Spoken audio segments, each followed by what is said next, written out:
नमस्कार दोस्तों, मेरा नाम है देव चौधरी और बैंकिंग नॉलेज मेरा ये नया चैनल है।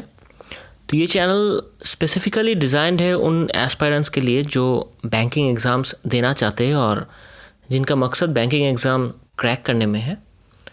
तो कल मैंने इस चैनल में एक वीडियो डाला था जिसमें मैंने डिस्कस किए थे कि कौन सा क्राइटेरियाज़ है बैंकिंग एग्ज़ाम्स के, क्या क्या सिलेबसेस है और एलिजिबिलिटी के लिए क्या क्या नॉर्म्स और कंडीशंस है, वो सारे मैंने एक ही वीडियो में डिस्कस कर दिया था।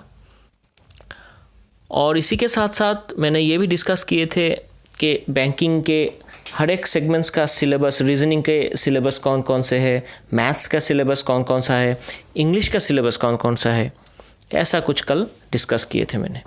तो आज हम एक रीजनिंग के एक नए टॉपिक में डिस्कशन करेंगे जिसका नाम है circular sitting arrangement. Sitting arrangement वैसे तो काफ़ी पॉपुलर टॉपिक है रीजनिंग में, ये प्री में भी दिखने को मिलता है और मेंस में तो मिलता ही है।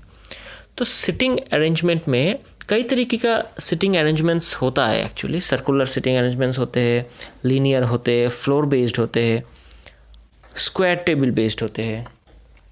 तो आज हम जिस टॉपिक पे डिस्कस करने वाले हैं उसका नाम है circular sitting arrangement. Circular sitting arrangement क्या होता है? मान लीजिए क्वेश्चंस कैसे आते हैं। मान लीजिए आपको क्वेश्चन देगा वो 8 व्यक्ति बैठे हैं एक सर्कुलर टेबल के आसपास और 8 व्यक्ति नॉर्थ फेसिंग होता है इधर, या फिर साउथ फेसिंग होता है, या फिर दोनों ही होता है। कुछ व्यक्ति नॉर्थ फेसिंग होते हैं, कुछ व्यक्ति साउथ फेसिंग होते हैं। ऐसा पजल और सिटिंग अरेंजमेंट्स एग्ज़ाम में दिखने को मिलता है। तो चलिए डिस्कस करते हैं north facing circular sitting arrangements के कुछ मेथड्स। जब भी आप सिटिंग अरेंजमेंट्स करोगे, एक चीज़ का ध्यान आपको रखना होगा। अगर नॉर्थ बेस्ड सिटिंग अरेंजमेंट है तब क्या होगा और साउथ बेस्ड सिटिंग अरेंजमेंट में क्या होगा। नॉर्थ बेस्ड सिटिंग अरेंजमेंट में सपोज ए का लेफ्ट हैंड साइड जो है वो होता है ये लेफ्ट, और ए का राइट हैंड साइड होता है ये। आर से मैं डिनोट करता हूँ। ये कंडीशन है नॉर्थ फेसिंग सिटिंग अरेंजमेंट में। और similarly south facing sitting arrangement में यही डायरेक्शन चेंज हो जाता है, बस उल्टा हो जाता है बस। साउथ फेसिंग सिटिंग अरेंजमेंट में ए का राइट होता है ये और ए का लेफ्ट हैंड साइड होता है ये। बस यही एक फॉर्मूला, यही एक चीज़ आपको ध्यान में रखना है पजल्स करने के वक्त। जब भी आपको कोई सर्कुलर सिटिंग अरेंजमेंट्स देगा, फर्स्ट एंड फॉरमोस्ट आपको देखना है कि व्यक्ति नॉर्थ फेस्ड है या फिर साउथ फेस्ड है। उसके अनुसार आप डायरेक्शंस को चूज़ करेंगे। अगर साउथ फेस्ड होगा तो व्यक्ति का राइट हैंड साइड होगा ये, और अगर नॉर्थ फेस्ड होगा तो व्यक्ति का राइट हैंड साइड होगा ये।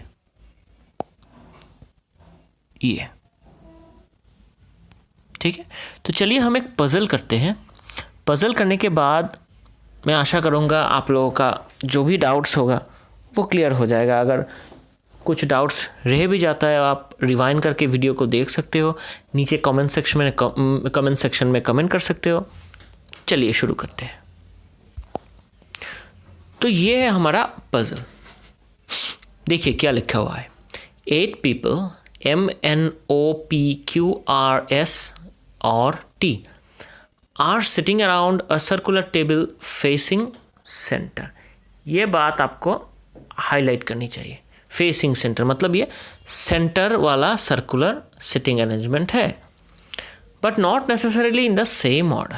ठीक है, तो ऐसे पजल्स के लिए हमें फर्स्ट एक डायग्राम बनाना होता है। हम एक सर्कुलर गोल ऐसे बना लेते हैं। 8 पर्सन्स बोले हैं क्वेश्चन में, तो हम 8 मार्किंग्स कर देते हैं। 1 2 3 4 5 6 7 और 8। आप वीडियो को रिवाइंड करके या फिर उसका स्क्रीनशॉट लेके वीडियो को अगर आप देखो तो आपके लिए ज़्यादा अच्छा होगा।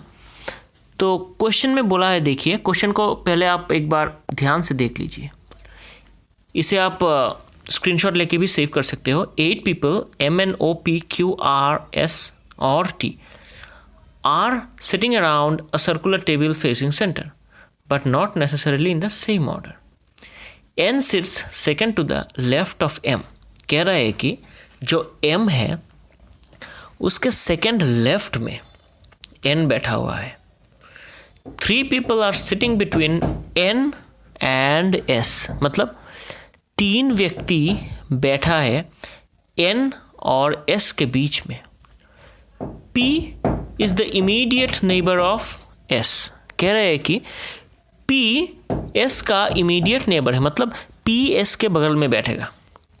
R and N are not immediate neighbors, मतलब R और N आसपास नहीं बैठ सकता है। Not immediate neighbor मतलब एक दूसरे के आसपास नहीं बैठेगा। O sits second to the left of P, मतलब क्या है, P जहाँ पे बैठेगा उसके सेकेंड लेफ्ट में O बैठेगा। Only 3 people sits between R and O, मतलब खाली 3 व्यक्ति बैठा है R एवं O के बीच में। तो अगर हम इस पजल को करेंगे डायग्रामेटिकली तो क्या करेंगे, पहला पॉइंट क्या है देखिए, N sits second to the left of M। तो क्योंकि ये सेंटर फेसिंग पजल है, आई मीन नॉर्थ फेसिंग, तो सारे व्यक्ति नॉर्थ साइड में फेस कर रहे हैं, ऐसे ऐसे ऐसे नॉर्थ फेसिंग। तो नॉर्थ फेसिंग पजल में क्या होता है, मैंने बोला था व्यक्ति का ये साइड होता है उसका राइट हैंड साइड और ये डायरेक्शन होता है लेफ्ट हैंड साइड। तो देखिए N sits second to the left of M। तो और एक बात मैं मेंशन करना चाहता हूँ, जब भी आपको पजल में दिया जाएगा कि 8 व्यक्ति सर्कुलर सिटिंग अरेंजमेंट में बैठा हुआ है, नॉर्थ फेसिंग है, खाली नॉर्थ फेसिंग, तो हम हमेशा शुरुआत नीचे से करेंगे। और अगर आपको ऐसा पजल दिया जाता है जिसमें वो एग्जामिनर आपसे पूछता है कि 8 व्यक्ति है, वो नॉर्थ या साउथ में बैठा है, कुछ लोग नॉर्थ में बैठा है, कुछ लोग साउथ में बैठा है, या फिर ऐसा बोल दिया कि सारे व्यक्ति साउथ फेसिंग है, तो इन दैट कंडीशन हम हमेशा ऊपर से स्टार्ट करते हैं, हमेशा। ये फंडा याद रखिएगा, ठीक है। तो देखिए पहला condition, N sits second left of M।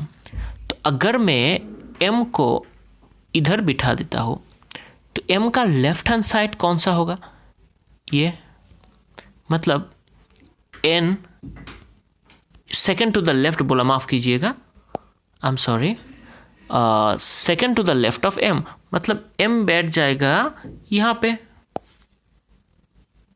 पे N बैठ जाएगा, क्योंकि M का लेफ्ट तो यहीं पे है ना, सेकेंड टू द लेफ्ट, ठीक है।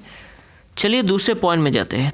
3 people are sitting between N and S, मतलब क्या है, 3 व्यक्ति बैठा हुआ है N और S के बीच में। हमारा तो N का पोजीशन हमें पता चल गया है।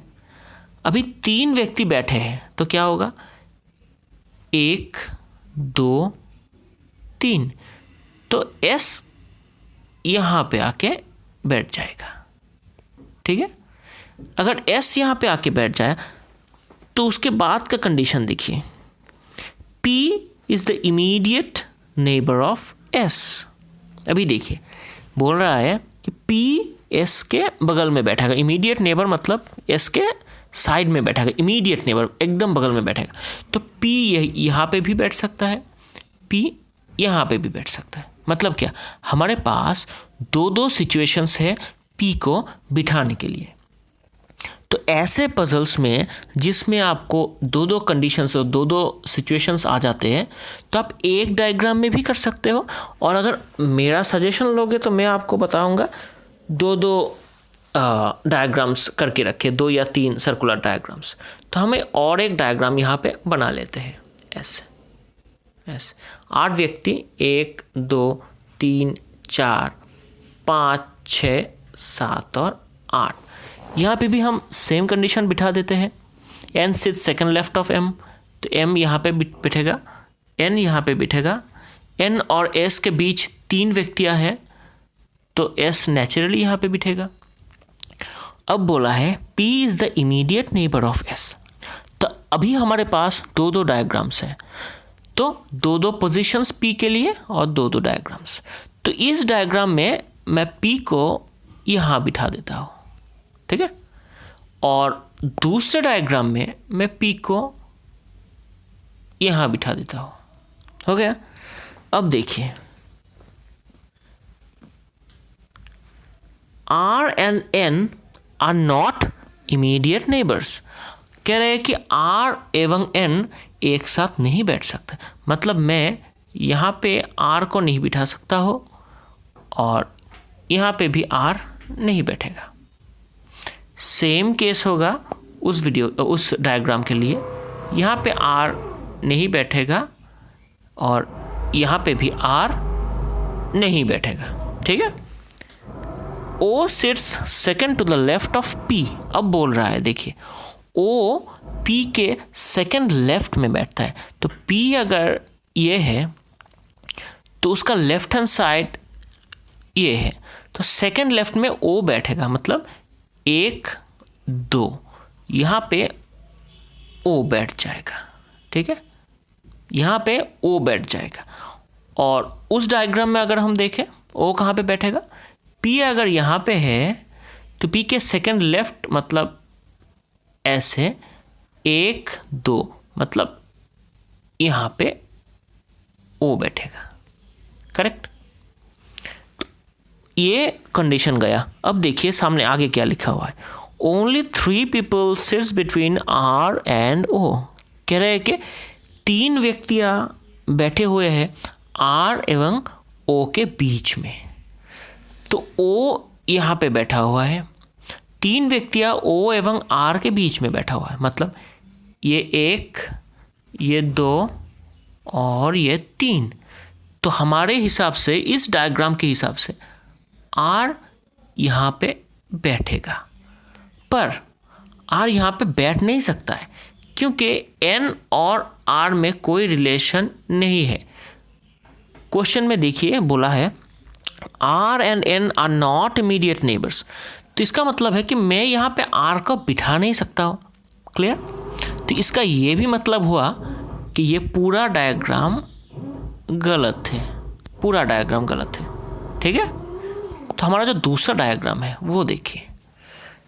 अब जाइए, only 3 people sits between R and O, तो यहाँ पे O बैठा हुआ है, तो यहाँ पे O बैठा हुआ है। Only 3 people sits between R and O, तो 3 व्यक्ति कहाँ पे होगा, ये एक, ये दूसरा, ये तीसरा। इसका मतलब R बैठेगा यहाँ पे। क्लियर। ओके। उसके बाद देखिए, उसके बाद क्या है, और क्या क्या वेरिएबल्स हमारे पास हैं।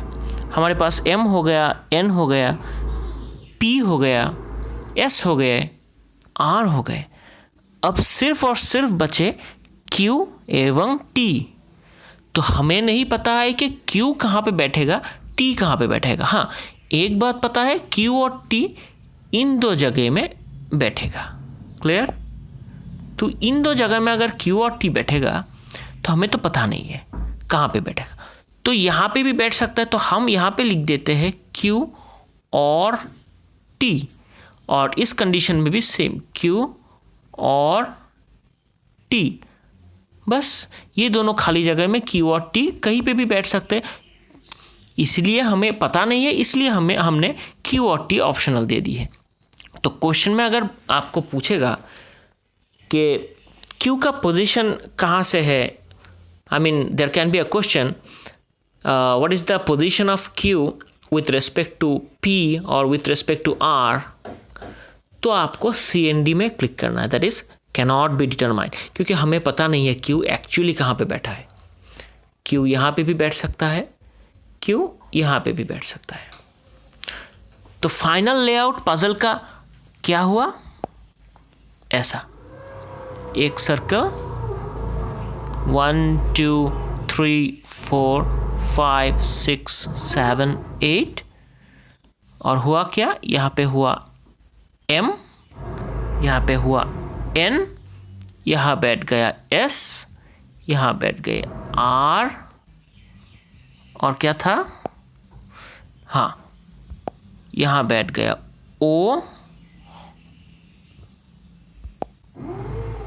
सॉरी, हाँ, और यहाँ बैठ गया P और ये दो खाली जगह पे Q और T, यहाँ पे भी सेम Q और T।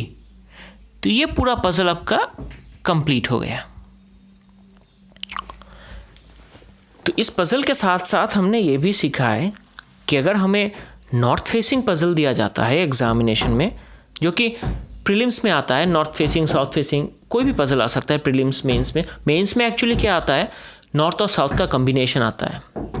दिया जाता है कि 8 व्यक्तियाँ हैं, कुछ व्यक्ति नॉर्थ फेसिंग है, कुछ व्यक्ति साउथ फेसिंग, तो तब थोड़ा सा दिक्कत होता है, वो भी मैं करवाऊंगा आपको।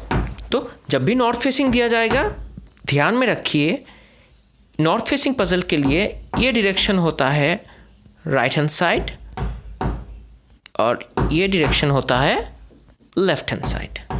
अगर आप इन दो पॉइंट्स को ध्यान में रखोगे तो आप कोई भी सर्कुलर सिटिंग अरेंजमेंट इजीली कर पाओगे नॉर्थ फेसिंग। और साउथ फेसिंग में क्या होता है? ये जो आर मतलब साउथ फेसिंग के हिसाब से ये बन जाता है लेफ्ट हैंड साइड और ये बन जाता है आपका राइट हैंड साइड। बस जस्ट उल्टा हो जाता है और कुछ नहीं। एक याद रखो, दूसरा अपने आप याद हो जाएगा। आई होप ये वीडियो आपको पसंद आया है।